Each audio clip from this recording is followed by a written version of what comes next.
Alrighty, ladies and gentlemen, boys and girls from all across the giant planet Earth, it's time once again for another content-filled episode of V8 Radio today, Kevin. Wow, content-filled. So I was going to say salty, but that's just me. Salty? We'll get to that. I'm your host, Kevin Oeste, joined as always by our esteemed co-host, Mr. Mike Huball. Clark? I'm a little salty that I didn't pick up on the on the word there. Well, yes, we'll get there. Yeah, I'm a little out of sorts. We skipped. I think we only skipped a week. Yeah, but it seems like 6 months because our previous episode was in an unusual format. We were all in the same room and we had a guest, and a lot's been going on. So I'm a little out of my shorts here today. So forgive me. Well, keep your pants on. Yeah, well, the weather's nice enough. I can do that. Right on. Well, as loyal V8 radio listeners, I'm sure you're all aware that we tend to start this show with a trivia question, or at least we used to. So we're going to give that a whirl once again. And what do you got? Did you prepare a trivia question for us today? I did prepare a trivia question. Yeah, I cooked it up last night here for us. Ooh, pre-planning. Yeah. Oh yeah, that's what I do, man. It's in my show notes and everything. Oh boy. Yeah. Okay. Here we go. Kevin, as you know, way back in the day, in the internal combustion engine in cars, periodically you would have to decoke the engine. And that was, a pretty invasive process. But what was that process of decoking, and why did they have to do it? And is that something that still has to be done today? Wow. That's a multi-part question there, friend. Gonna make you earn this one, fella. Yes. Well, all right. I'll give it a crack. The old college try. Right. Because you went to college. I did. I went to 3 of them. How about that? There's no excuses for you not to get this. I got hosed. I went to 3 colleges and only got 1 degree. Oh, man. All right. So Coke. Okay. To the best of my knowledge, which is limited, Coke is a byproduct, right? A combustion byproduct like soot or ash. And a zillion years ago, the engines that you're referring to had lesser. Well, I'm not even going to compare it to today. I'm just going to say what happened. As the gasoline would burn in the combustion chamber, a percentage of the engine oil would also burn with it. And when that stuff burned, it would produce combustion byproducts, one of which is soot or ash or coke. And that stuff tended to collect on the valves and throughout the engine eventually. So you had to remove that stuff because if you didn't, the valves didn't seal that great. Your piston rings would do funny stuff. And eventually the engine didn't run that great. So the decoking process, in its worst case, would be a teardown. And you would actually physically clean all the parts, which gets into another fun trivia question. What's a piston expander? Oh, yeah. Wow. Tune in next time, folks. I'm not giving that one up just yet. Right. But you would, separate the rings from the pistons and file all the junk out of them and put the valve back in the heads and all that stuff. Flathead engines, were notorious for this. And then you'd be on your way and the engine would run much better. And over time, engine management and engine architecture design evolved so that this process was minimized, as did lubrication technology too. So the overhead valve engines had less of a problem just because the way they managed airflow. Piston ring advances came along. The positive crankcase ventilation system, or PCV, came along, so you'd get a lot of that junk out of the crankcase and vent it and actually reintroduce it in the combustion path and burn it out. Right. The EGR concept, exhaust gas recirculation, got rid of a lot of that. And another factor, of course, was the tune of the carburetor, right? So if it was running rich, you would have excess fuel, which would end up as unburnt fuel in that ash and coke. And as the technology advanced, now we have electronic fuel injection systems with feedback and the oxygen sensor that tune and make sure the nearly ideal stoichiometric air-fuel ratio is maintained. Whoa. Yeah. You did go to college. Stoichiometric. Woo. I just learned that the stoichiometric ratio has changed. The ideal I heard that as well. stoichiometric ratio used to be 14.7 to 1 air to fuel, and now they're saying it's down by 14.3 or so because fuel has changed. But because of all that nonsense, engines don't coke up as much any longer, although this is a note to for you, actually, as you contemplate your LS swap into your GTO. You're a funny guy. One of the big challenges with doing an LS swap is making sure you purchase if you're taking a takeout engine or a junkyard engine, get one that somebody routinely changed the oil on, because if they did not do their 3,000-mile oil changes, those engines sludge up and accumulate filth and stuff. But far less today than in the past. So does any of that answer the question? Boy, I'll tell you what, whether it did or didn't, that's quite a bit of limited knowledge on your part. I don't know. Nicely done. Nicely done. I would say yes, So sir. it's that either- does answer the question. It's either that or it's when you take some interior cleaner and wipe the Coke stain off the front seat. Decoking. Bingo. Or you could ask Charlie Sheen about this process. Right. He has certainly been decoked. Yeah, a couple times. Yeah, right. Oh, So- boy. But no, I think that hit all the points. That was a great answer. Well, good luck on deciphering any of that. So, Oh, man. Well, I feel like I'm going to shortchange you on this one then. You ready for this trivia question? Let's have it. How many Bluesmobiles were wrecked during the filming of the Blues Brothers movie? And not the just general Chicago or state police cars. Actual Bluesmobiles. Actual Bluesmobiles. 74 Dodge Monaco sedans. Dodge Monaco, yeah. Cop tires, cop shocks, cop suspension, 440 cubic inch plant. All that good stuff. All that good stuff. Well, I think you may have mentioned this once before, either on the show or otherwise. Could have been otherwise. Could have been otherwise. I wish I paid more attention when you talked to me. Yeah, I wish most people paid attention when they talk to me. But I'll tell you what, I understand why people don't pay attention when I talk, because if you heard that trivia question, I could hear mouse clicks and people tuning out halfway through that sucker. Oh, brother. The entire internet glazed over. How many Dodge Monaco Bluesmobiles were wrecked in the making of the Blues Brothers? Well, let's look here. Well, it sure did. It made a couple of jumps. I'm sure every jump wrecked it. Of course, there's that scene at the end when it completely fell apart when they got out, when they got to the tax assessor's office. Interestingly, you don't hear a lot of backlash about how many Monacos they wrecked in that film. Everybody's always up in arms about what was it, 256 General Lee's, Right. Dodge Charger that got destroyed, and all these other car films that wiped out a bunch of films. But the Bluesmobile is unrepresented in the angst about destroying those cars. And I think deep down, people from the movie, they might think that, hey, it's kind of indestructible, so maybe it's like Christine and it's back out there again. Oh, it could be. Yeah, that's an interesting take on that. All right, but to answer the question, I'm going to say there were 11 Bluesmobiles destroyed in the making of the Blues Brothers. 11. 11. Nice. We're taking this to 11. Well, very nice. And I have no rhyme or reason as to be able to support that answer, but it's just the number that popped into my head. Well, 11 doesn't rhyme with much, so. No.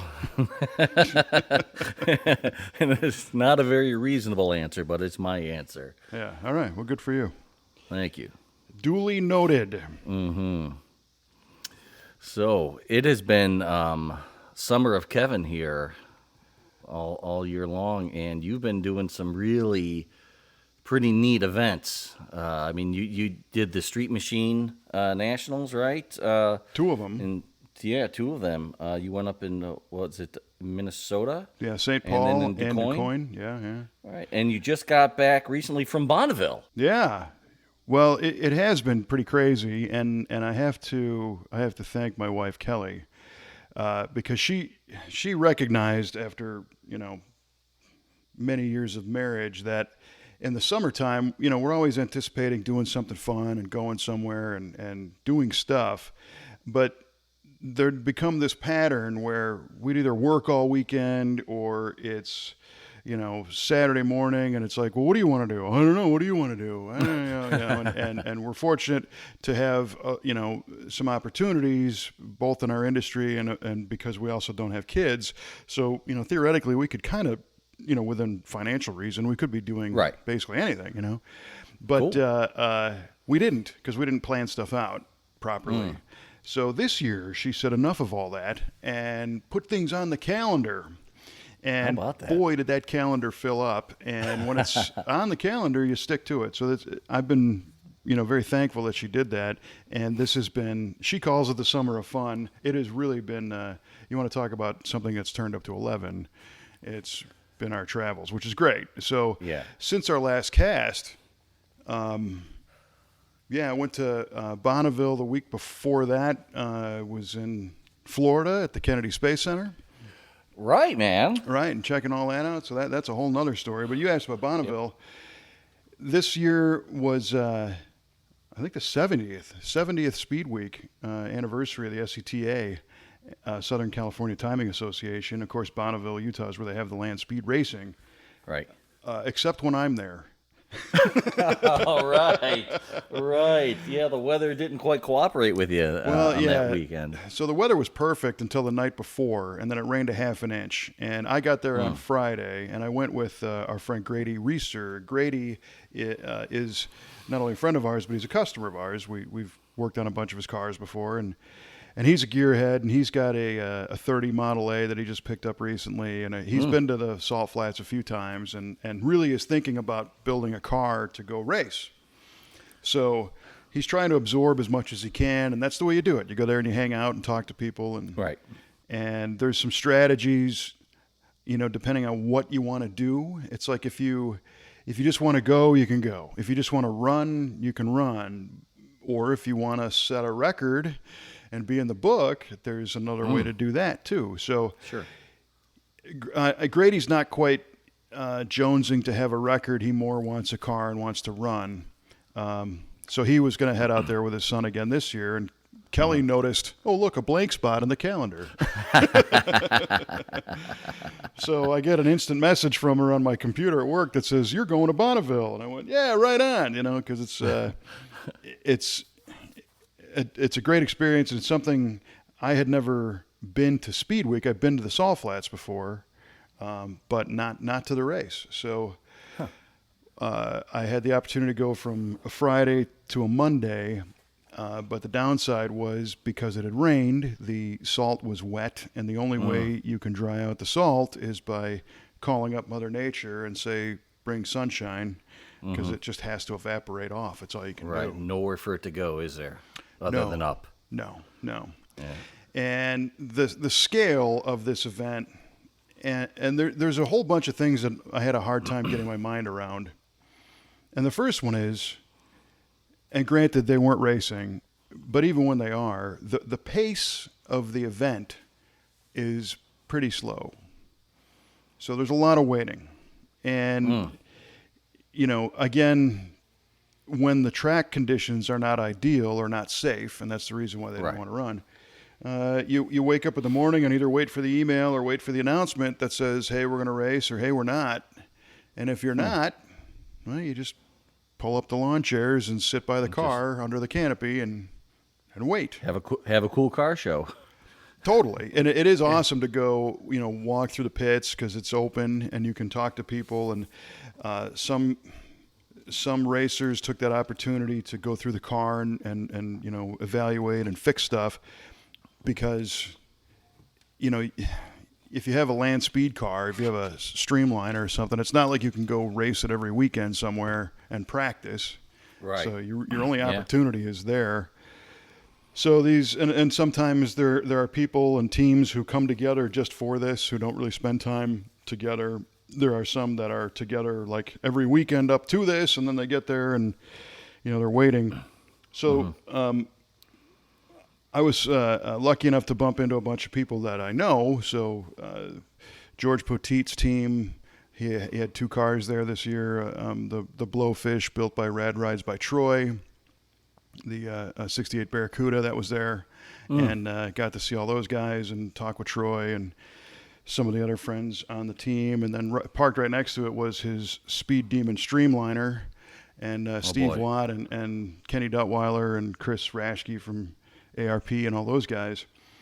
And if you saw a round table from PRI, it was those guys. Right. So it was great to catch up with them. Sure. But we're all kind of waiting, Yeah. So the funny thing is, it's the slowest paced thing for the fastest speed on Earth. There's give and take, man, yin and yang, and that's it. Right. And Grady and I and his son Gabe, we all walked around and talked to a lot of people and learned a ton. And I think actually it was almost cooler that the racing wasn't happening and people weren't panicking trying to get the car together and get it out on the track, because they could take time to chat with you and show you stuff and, introduce people and all that. So it was a very social event, while we were there for those few days. And then, of course, the day after I left, they gave the go-ahead to get the cars out on the track and get them to run. But it was a limited track, so normally the big track's 5 miles. This year they made it 4, which meant shutdown came at like 3.5. So nobody really set any records. Right. There was a fastest speed of the event, which was George Poteet again with the Streamliner, so that was cool. But overall, it's just kind of a rebuilding year, I guess. You just go and do your thing. Now there's another event in October. So they can take what they learned here and run then. But that's cool. It's kind of mind-bending. The other thing that's challenging about trying to cover Speed Week, the track's 5 miles long. So if you're trying to shoot video or photographs, you're either at the starting line or you're kind of halfway somewhere. Unless you have like some serious lenses, you're not going to be able to see the whole thing. Sure. Right? Yeah, that makes sense. Right, because it's just so huge. Yeah. And then the pits are 7 miles long. Whoa. Yeah. Really? Yeah, it's huge. So Oh my gosh, how many people are there? there's a lot, and I'm sure they published a count somewhere, but I don't know how many people participated. But when you first pull in, so the Salt Flats are public lands, and they're open to the public, right? So Sure. you can't stay there overnight, so everybody has to show up and do their thing and leave. You can leave your trailers and your tents and things set up, but everybody's got to clear out. But once you get there, the SCTA people have a little stand set up where you can pay some money to the SCTA for the access, and what you're doing is basically contributing to the Salt Fund, to the Save the Salt Fund, Right. Which is cool, Yeah.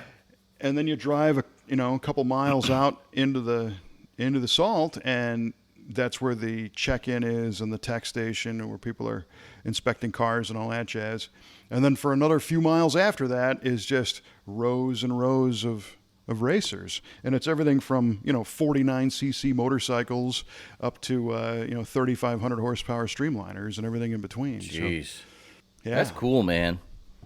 Man, that I'd like to see that someday. Is go to Yeah. Bonneville. Yeah. It's- all day long. It's totally worth it, and my plan, hopefully, if everything works out, is to go back next year and actually see a little more See a race. action. Yeah. Yeah, sure. But Grady's got some ideas for the car, and so that's the other challenge, is like you can go have fun with basically anything as long as it passes tech for its class.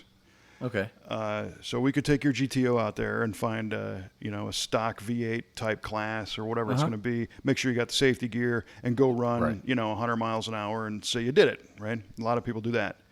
Cool. The people that want to be in the record books, if all they really want to be is in the record books, they scour the books and find low-hanging fruit records, right? Okay, I gotcha. So you might find out that a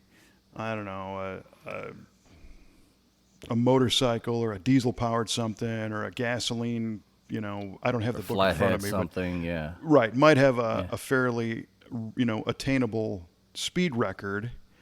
And that might be your way to get in the book. But what I've learned is that there's an etiquette where some of those, easier to obtain records are that way so that people can hit them.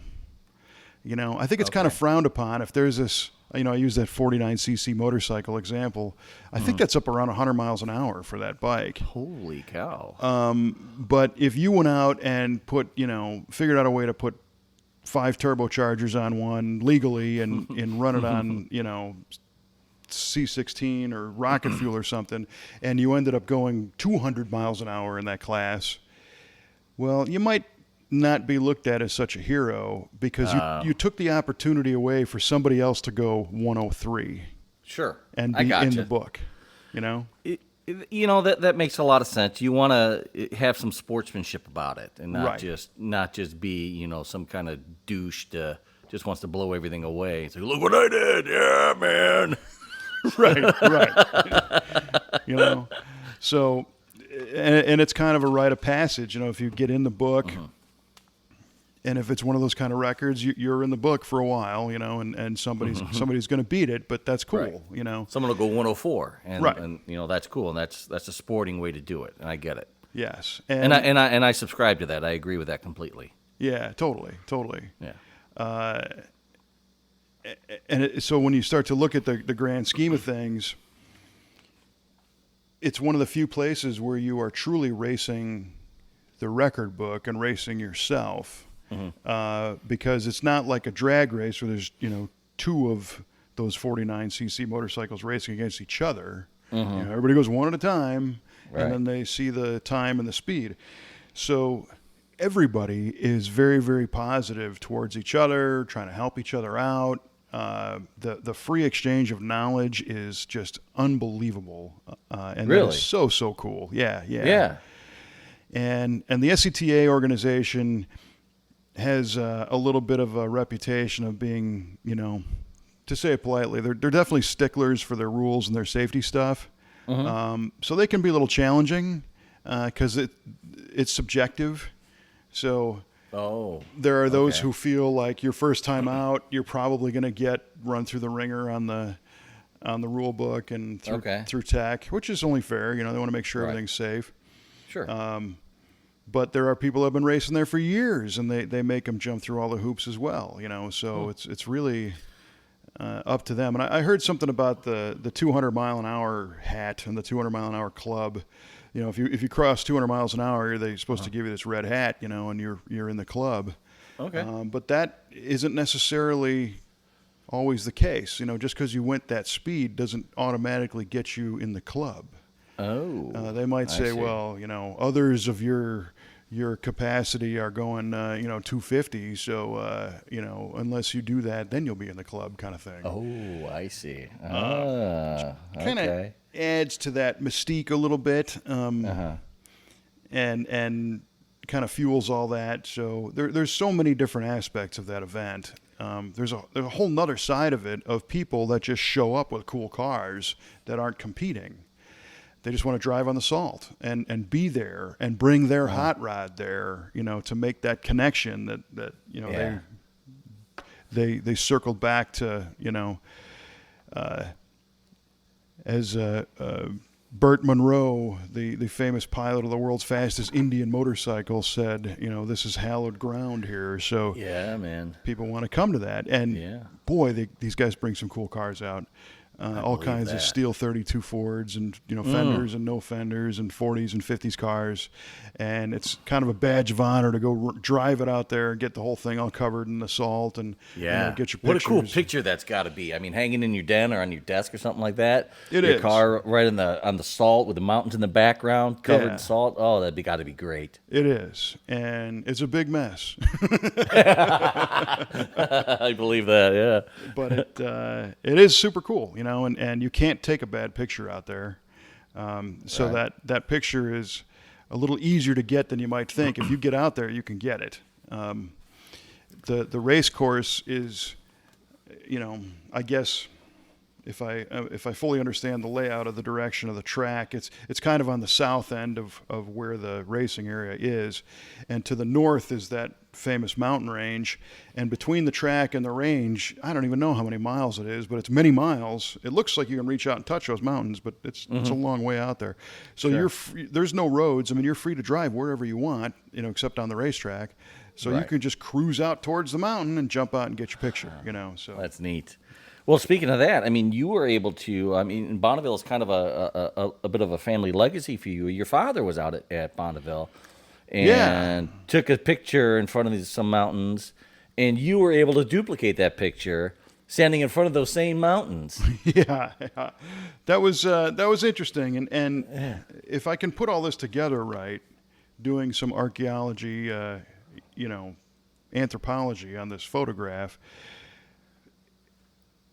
He died 6 years ago, but when he did, we were going through all these photographs to put up these poster boards, of life pictures and stuff.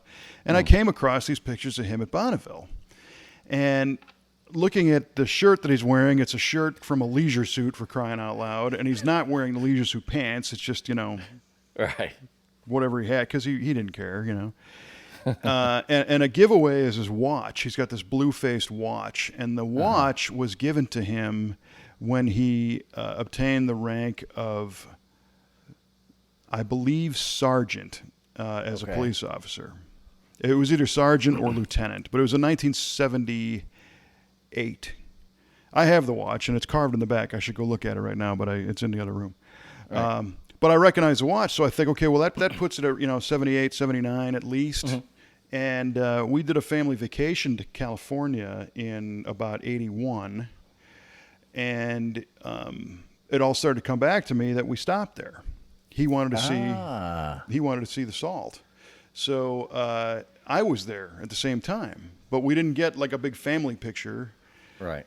We got a couple of snapshots, and one of them was that picture. So a few years ago when I found that, I thought, wow, if I ever get out there, I'm going to give this a try.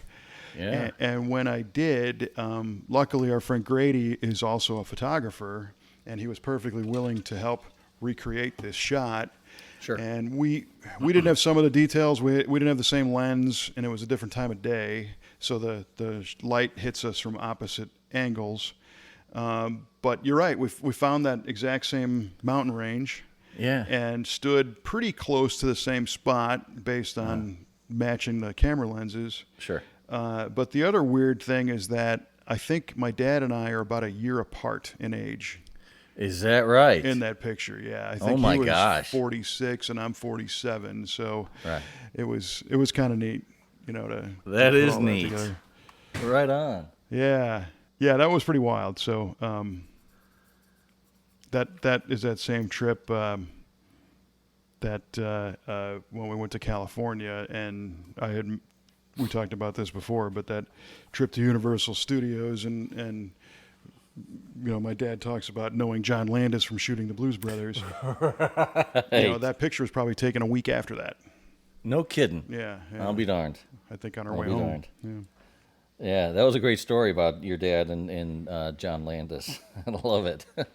Yeah, it was funny. So, which kind of brings us to another recent event is our drive-in cruise, which you got the chance to come to this year. Finally made it out to that drive-in cruise, and I'll tell you, it was worth the wait. It was. Did it live up to the hype? Event. The hype. The hype pales in comparison to the actual event. I mean, it was great. It was terrific. I'm so glad I was able to make it. Our buddy Paul got to come out too, and we got to mess around on his Buick again a little bit. And unfortunately, weren't able to drive it to the cruise or have it there, which is a bummer. But he got to be there, and I got to be there, and we got to hang out and do stuff. And I'll tell you what, there are some people with some really cool cars that come out to that drive-in cruise, man. I tell you one thing that really stuck out was, I think what's his name? Don, that had that, he made that Hurst Olds Vista Cruiser wagon. Yeah. Oh my gosh.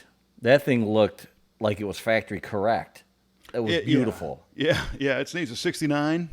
and it's of Yeah. course the white and gold and a Hearst wagon and the wings on the roof and the back and everything. I mean, he hit all the points on that one. He really did. That's cool. He's been to some of our local car shows in the past. I met him a few years ago. Great guy. Well, I also think it's cool that, not only were you able to experience the drive-in, for the first time, but you also got to meet and chat with one of our longtime V8 radio listeners, our buddy Mo Zerlini.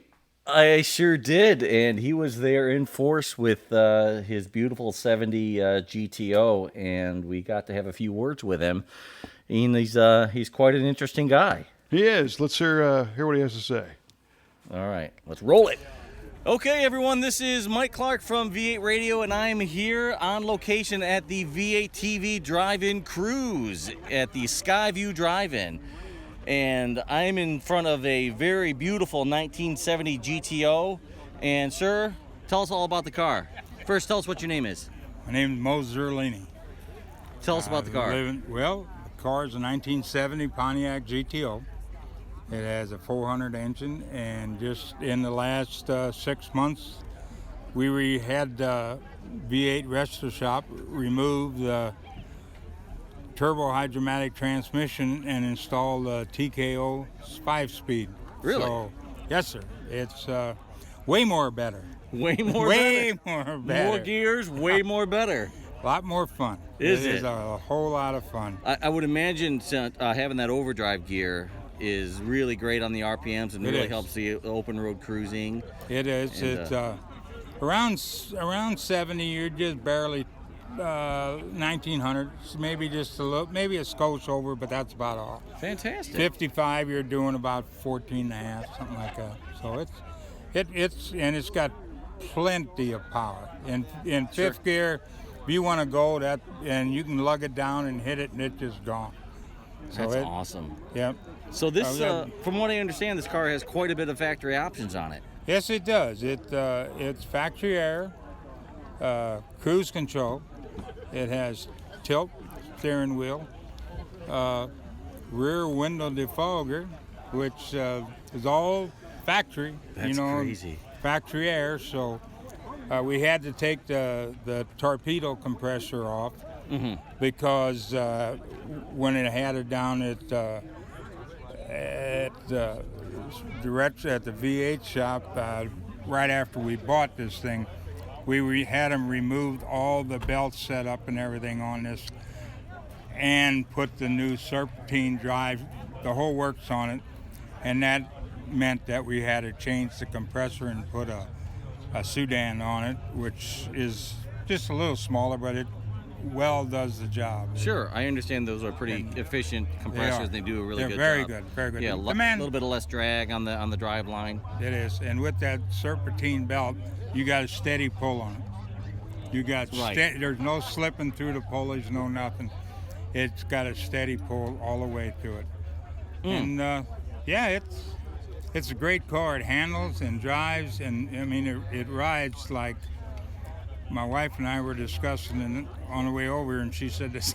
I think this thing rides better than some new cars. So. Well, it certainly has as many options as a new car would. With with the rear with defrog and sway bars and the everything, tilt so, wheel and the cruise control. Yep, cruise control is That's really nice. Oh, well, I have a 67 GTO, and I would love to have cruise control on it. Yep. Absolutely. And it's a beautiful shade of gold. What's the paint coat on this? Sierra Gold. Sierra Gold. Very nice. Baja Gold. I'm sorry. That's okay. Baja. Baja Gold is even better.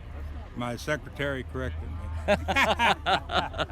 Behind every great man is an even greater woman. Or secretary. Secretary. Very But nice. we're really proud of it. To say when we got married, when I came back from the service, and I got out of the service in 1969 after my tour in Vietnam, we bought a 1970 GTO. When we got married, we had a silver 1970 GTO. Well, November 20th of this year, that'd be 49 years ago. So we thought it was about time we wanted to get another car, and we said, let's get another 70 GTO. So about 5 years ago, after looking for a long time, we finally found this one down in Morton, Tennessee. And Fantastic. yeah, Well, it's always I always love to talk to other veterans. I'm a veteran. Yeah. I was in the Air Force. Mm-hmm. I had a GTO when I was in the service as well. So our stories tend to Yes. parallel each other, and, Yes, they do. it's great to hear. Yep. So well, Mo, thank you so much. Oh, thank you, I really Mike. appreciate the time, Appreciate talking to you. and enjoy the driving. Oh, yeah, we always do. Right on. Thank you. Thank you. That is fantastic, man. I did not know that him and his lovely wife, Karen, who he referred to as his secretary, I guess. Secretary. I didn't know they had a GTO back in 1970. Yeah. So that's really cool. That is really cool. And his story actually echoes another veteran that I knew way when I was still in the service.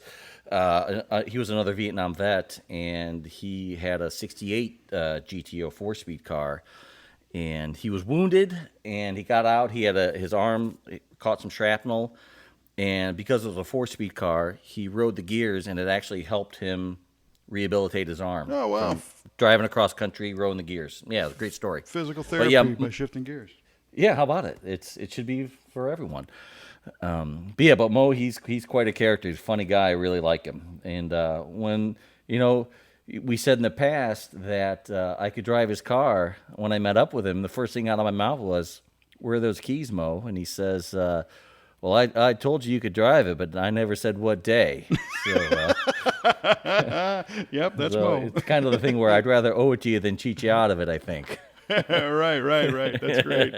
Well, we had mentioned him before on this show. It's good to hear that you got a chance to meet him and connect that little circle. So, I guess that's another cool part of the drive-in is getting to meet other people that listen to this stuff and kind of all like what we do. So that's cool. Amen.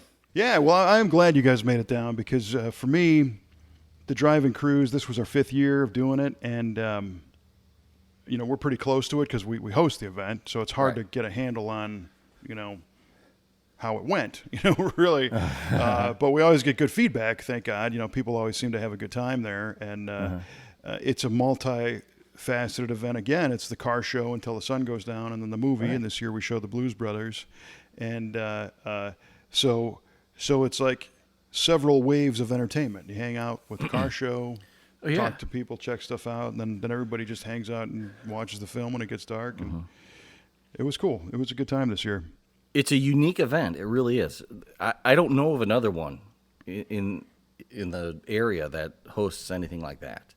I know, there's been many times on Power Tour where they'll stop at a drive-in, but I don't think they show a movie. Maybe they have a couple. But yeah, But I mean, it's probably just whatever movie is playing, and I mean, it's not necessarily a car-oriented movie like Cannonball Run or Smokey the Bandit or the Blues Brothers or what have you. Sure. So it's just whatever's out. especially not one that the people can vote for. Exactly. Because we Totally. always throw that out there in advance. And so it was a lot of fun. And I apologize to anybody that was around Paul and I during the film because we basically recited the whole movie. every line of dialogue. Absolutely. That's terrific. Yeah, we saw it once before, Yeah, many years ago. It just came back to you. That's all. Yeah, it did. Well, it's a great film, and it never fails though to be able to meet new people at that event and see cool cars and help people out sometimes with their cars. And we just mailed out a couple of T-shirts, as a matter of fact, to a guy who his car broke some rocker arms on the way to the event.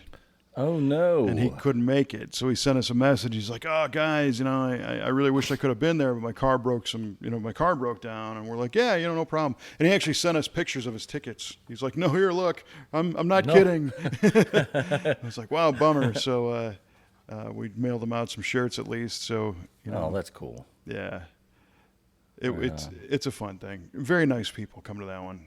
And rarely ever do we have a problem. We did have a couple problems this year. The biggest one being the radio station that broadcasts the audio for the movie is supposed to be a particular channel, and when everybody tuned in, it was a religious station that was overpowering the drive-in signal. Whoops. Yeah. Yeah, that was a bit of a hiccup. So But, we had to do a last minute frequency change on the transmitter, but that was really no big deal. So yeah, but you were able to do it, and people tuned in, and they were able to get their audio, so it worked. yeah. And we had a real similar size audience that we did last year, but they were positioned a little bit differently in the drive-in. So we actually didn't run the second screen. We only ran the main screen. Last year we had 2 screens running. But one of the officials of the drive-in pointed out that we had a fewer number of tall vehicles. So what they were doing last year is anybody with a pickup truck or a van or something, they would immediately steer them over to the second screen so that they weren't blocking the view. We're blocking. Oh, I see. And this year we didn't have so many of them, so the second screen area didn't get quite as populated.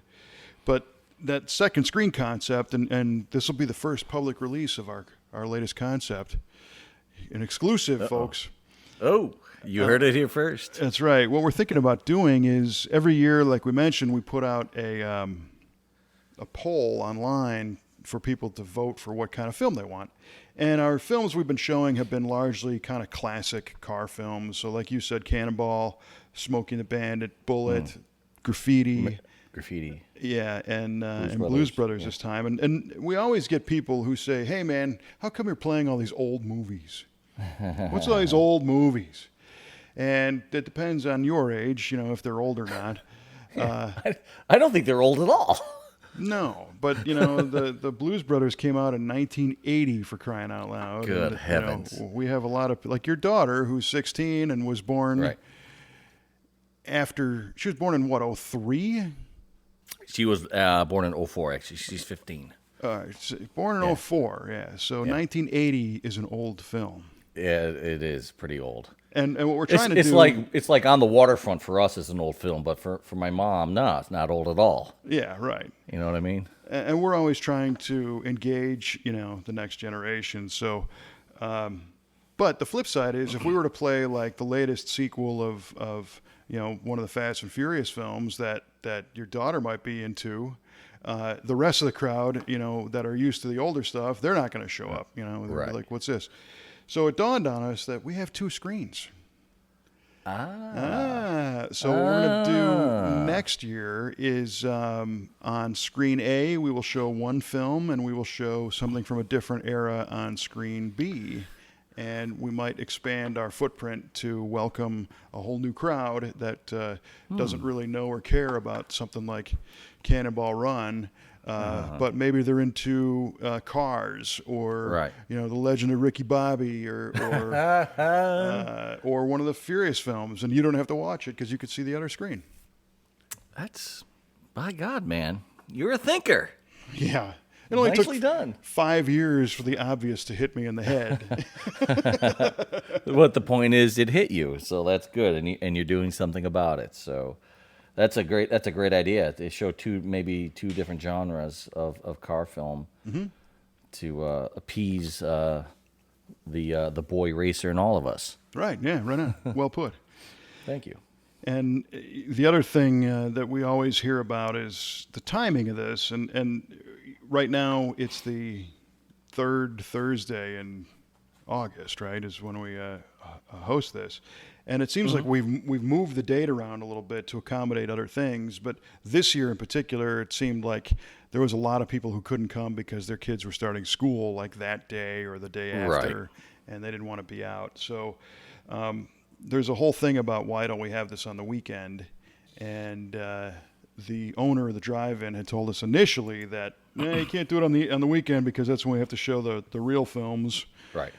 And what I've learned is that I don't think he thought we were going to bring in person 1. So he's like, I'm not going to wipe out my revenue from a Saturday night just for your stupid thing. So we've proven that we have a draw, and there's a lot of people who say if it was a Saturday night that we could probably, I don't want to necessarily say double, but we could probably have quite a bit more in attendance. I would agree with that. I mean, the weekend is always a lot easier for most people. So yeah, I mean, you could probably get a bigger draw from further out if it was on a Saturday. Right. Yeah. True. I didn't even think about Yeah. the range. So what we're going to try and do next year is do both. We're going to try and make it a little bit earlier so that it's not necessarily the weekend of starting school. Okay. But I think we might be able to pull off a Saturday if we can negotiate properly with the drive-in owner. Because his model is different from ours. We basically want to cover our costs, which are renting the theater and then doing the work. So we charge $15 for carload of people. And we want to make this, this isn't supposed to be an expensive thing. It's not like you're seeing a Formula One race or something, or coming home with autographs. And we're trying to keep it, family friendly to as many as possible. The drive-in normally, though, they charge $11 or $12 a person. So he does pretty well with the multiple people in the car on a weekend. So he's like, if you're going to rent this place on a weekend, we're going to have to charge you a lot more. Yeah. To offset Well, that. I mean, from a revenue standpoint, it makes sense. So. Well, I'm doing everything I can to keep it. Yeah.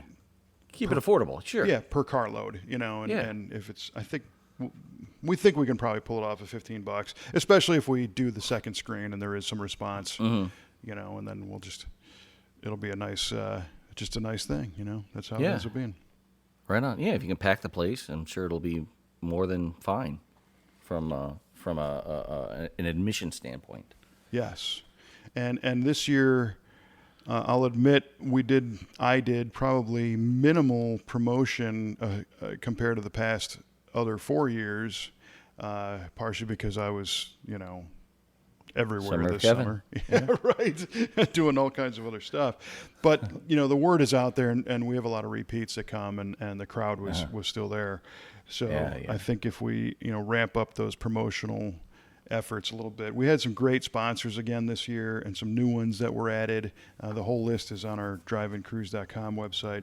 But I think we can enlist them to help spread the word as well. And cool, just kind of get it out there. So heck yeah, man. That'll work. Yeah. Yep, lots and lots going on.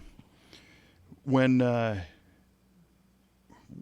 good thing is that unfortunately one guy broke the rocker arm, was trying to get in. Another guy fried a battery, and a couple guys were waiting in the parking lot trying to get in from outside. They overheated, kind of thing. Overheated, right. And our team had jump boxes and stuff, and they immediately dispatched out to help people. And well, you even had an ambulance on hand in case anybody themselves overheated. Right. A nice vintage ambulance / hearse in case somebody really went over the deep end. You were all covered. Well, we were hoping the hearse didn't go over the deep end because that was kind of its maiden voyage for that 39 LaSalle that we've been working on. And it's a half an hour drive, from our shop to the drive-in. But Trevor said he had that thing up at 65, 70 miles an hour. Well, it's got to get to the place, man. It needs to go fast. That was a little scary. That's what it's designed to do, right? Yes.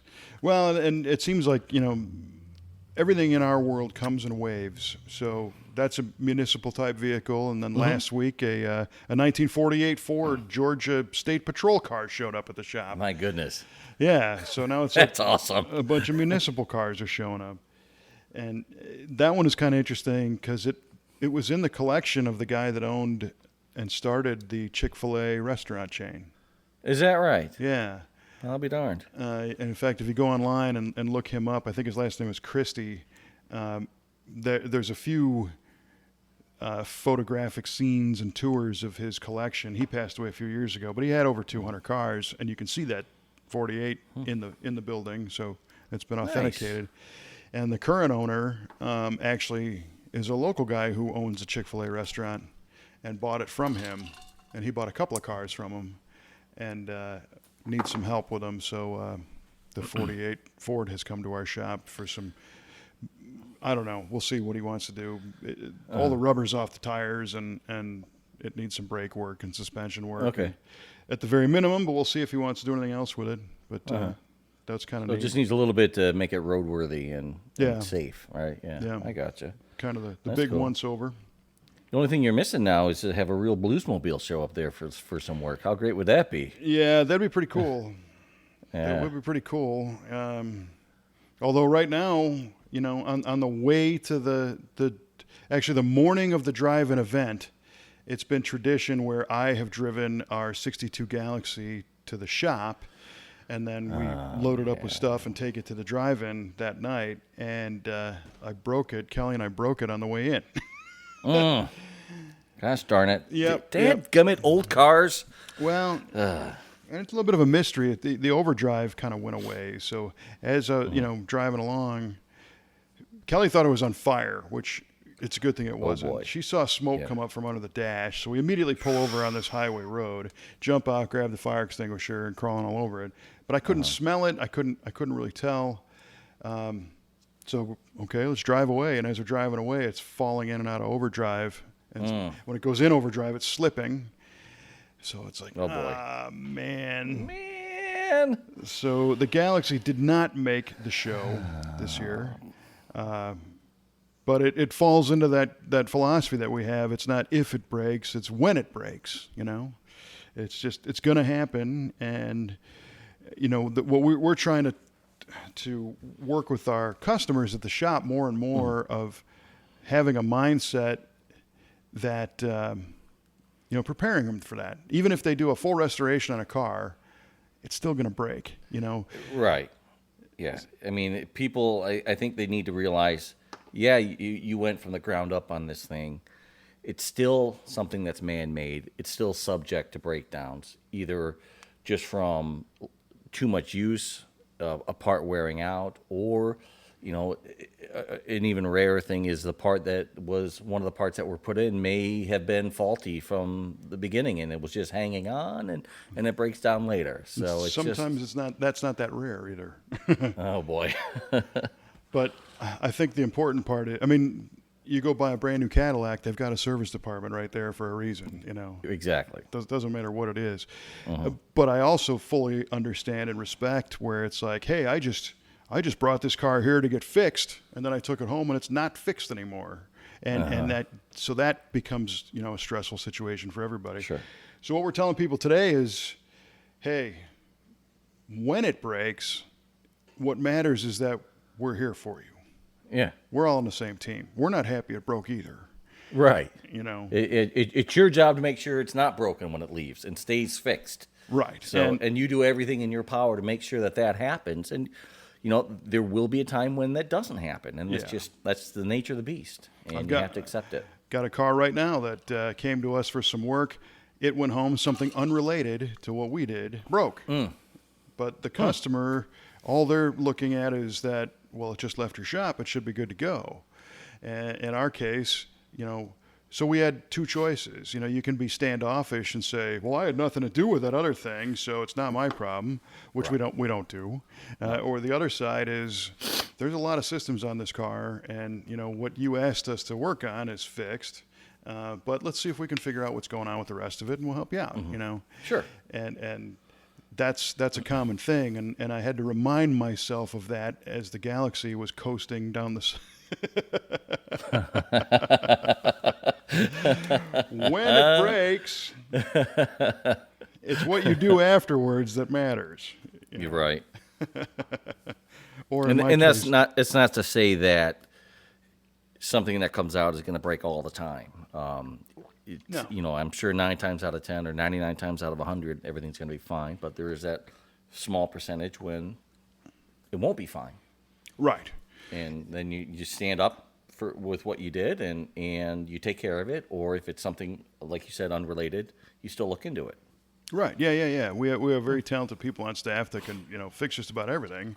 It's just a matter of putting them on that task. And sometimes these can be big tasks. They can take a lot of time, and that's unfortunate. But that's the reality. We recently worked on a car for a guy who had taken it to, I think, 4 other shops.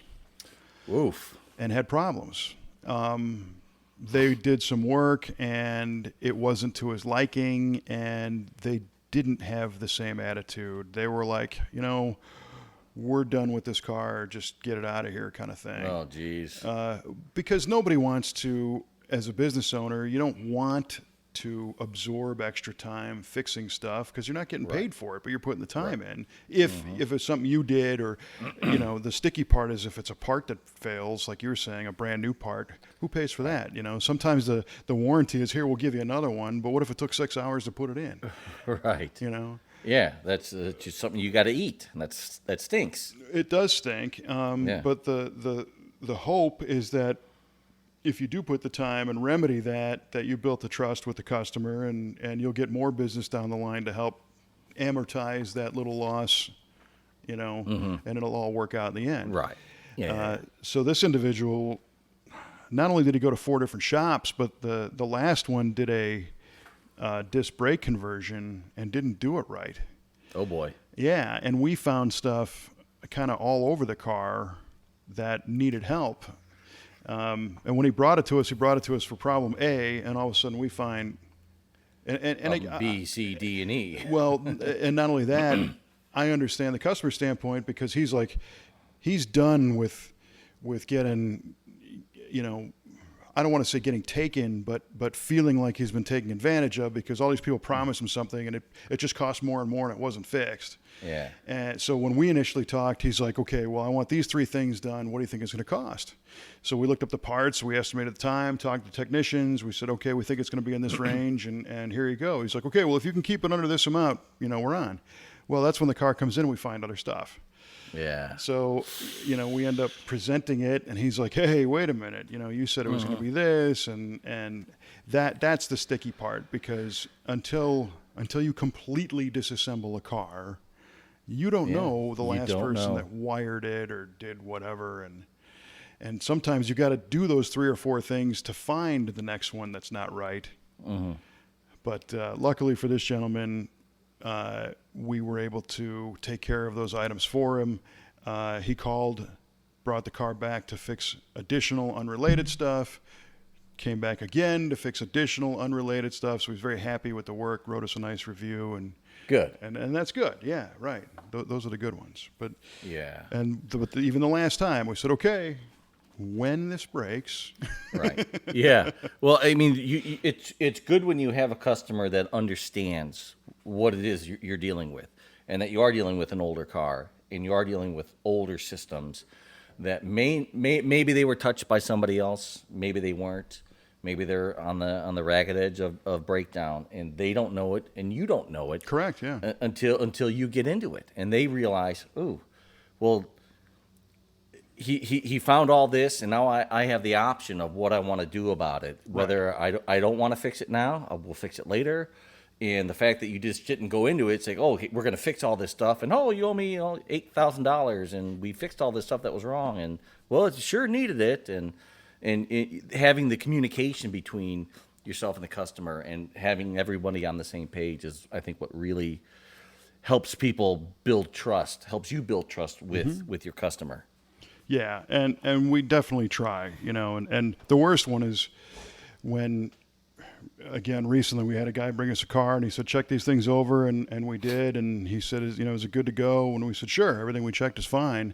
He took it home and it quit on him. And that's when our blood pressure goes up, the hair stands on the back of your neck. Yeah. And the first thing we always do is, when that happens, to call us right away to make sure that you're safe. We can maybe arrange for a transport or a pickup or something. But in this particular case, it turned out to be nothing that we even got close to. There was some fuel pump wiring that was way under par in the back of the car. And it starts to become a situation where you say, you brought this in for situation X, and now it's on situation Z that was not on anybody's radar screen. So that was just an unfortunate byproduct of situation Z occurring. We had nothing to do with it. You had nothing to do with it. But again, if we can help, and the trust, it's a great word because sometimes they trust us, but then it's hard to trust the car.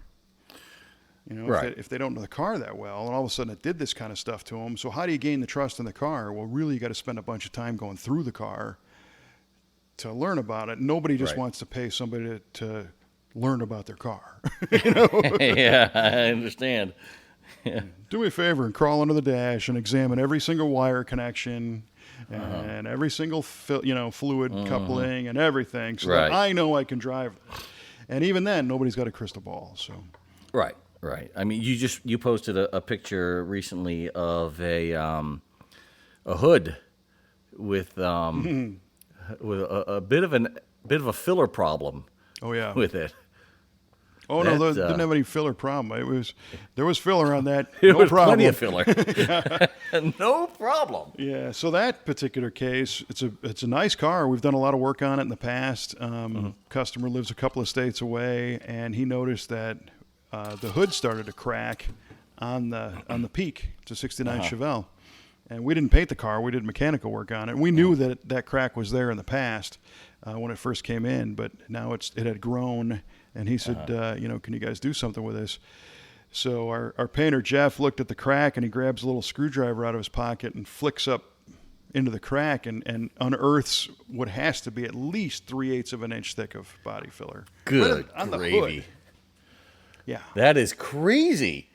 We were trying to figure out what happened. Did they drop a bowling ball in the hood and then just, trowel over it? Is that what they did? So in that case, we're not even going to fix it. We're just getting another hood. Right. Because, what's the point? Yeah, no. That costs you 3 times as much to fix it than just to replace that stinking hood. Well, totally. And who knows? It would be kind of interesting to carve all that off and see, what it would be. But, the funny thing is, I honestly think there's body filler on the bottom of the hood, too. I have to go back and look. Because when you open it up, you would think if it had that much filler, the bottom side would show you'd see a cave in or something. Yeah. Right, yeah, but it looks pretty nice. So somebody spent a lot of time sculpting a '69 Chevelle hood out of complete plastic. That would be a neat after-school project, just to strip that down to bare metal and see what it really looks like. Well, now you're on see the before and after. Yeah, that's a great idea. And there's a tech school that we deal with locally that is always looking for. We get them. Sometimes customers, we pull engines out and they don't want the engine back. It might be broken or something. And we'll give it to those guys. Maybe we give them that hood. Let them go to town on it. Yeah, and send us some pictures of what's going on underneath that. It might be. I would love to see that. Absolutely. I hope you do that. I really want to know. Yeah, that's a good idea. I'm gonna mark that down. All right, we got a good idea out of this show, even. Wow. It's a banner day for V8 Radio. Yeah, right on. Man. Oh, my goodness. Well, very nice. Yeah, and time is flying, at least it is for me. I don't know if the agony of the listener. But I think it's time to pony up and see if the trivia question, if my Coke story was even close. All right. Okay. Well, I asked you why did engines back in the day have to be decoked, and what was it and what was the process, and yada yada yada. And you mentioned you were talking about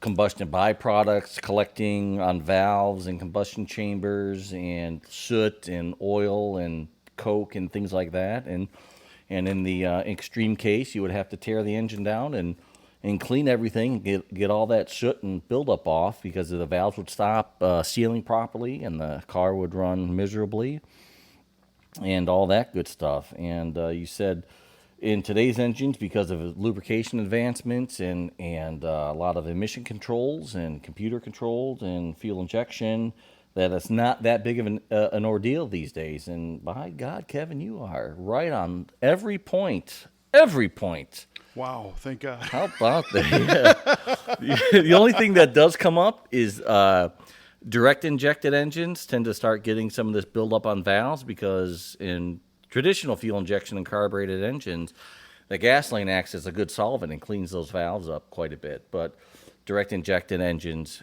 the gasoline is directed directly into the combustion chamber, but you still have that combustion byproduct from EGR and PCV flowing over that intake, and it does collect. And over time, if you don't use good gasoline or good fuel additives and oil additives or good oil, you will get that buildup on the valves, and it will have to get cleaned off. But But that doesn't happen that often, and good job. Well done, sir. Well done. Hey, right on.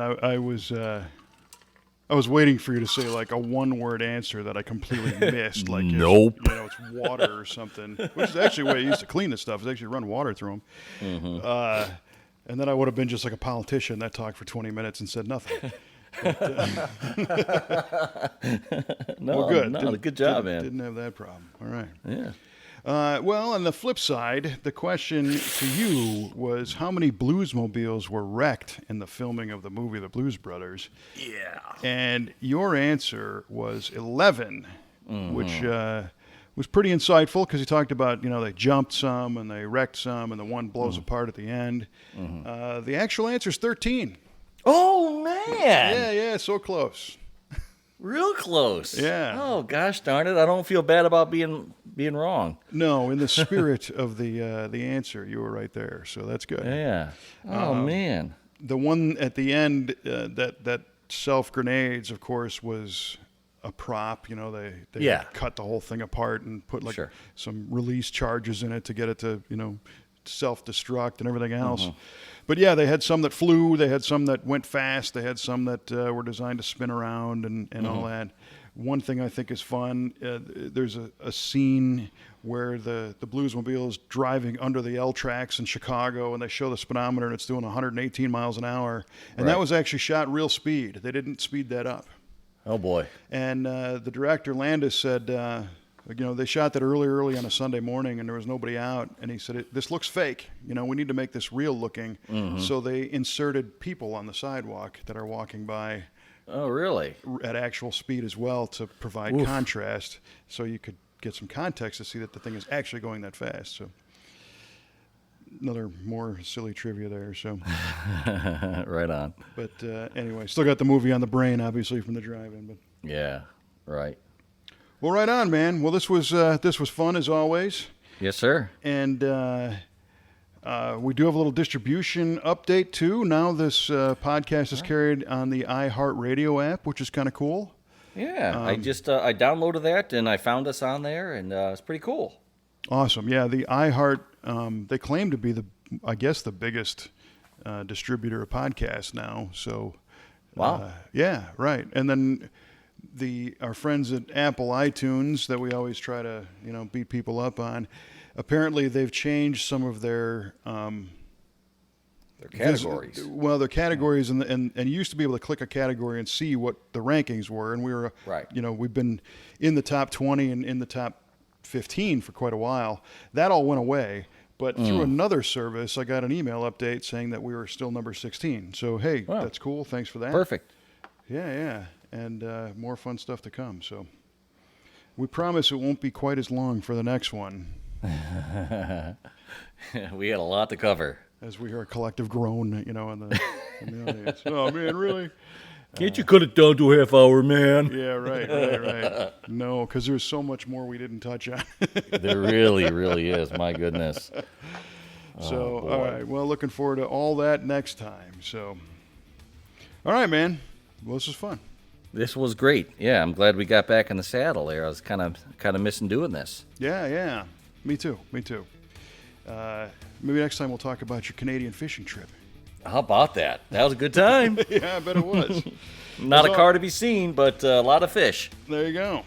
So you can tune in, of course, iTunes, Google Play, Stitcher, Podchaser, iHeart, TuneIn, Spotify, Facebook, and, of course, at v8radio.com. We encourage you to pick your favorite and subscribe where you can. We'd appreciate it. And we will talk to you next time on V8 Radio.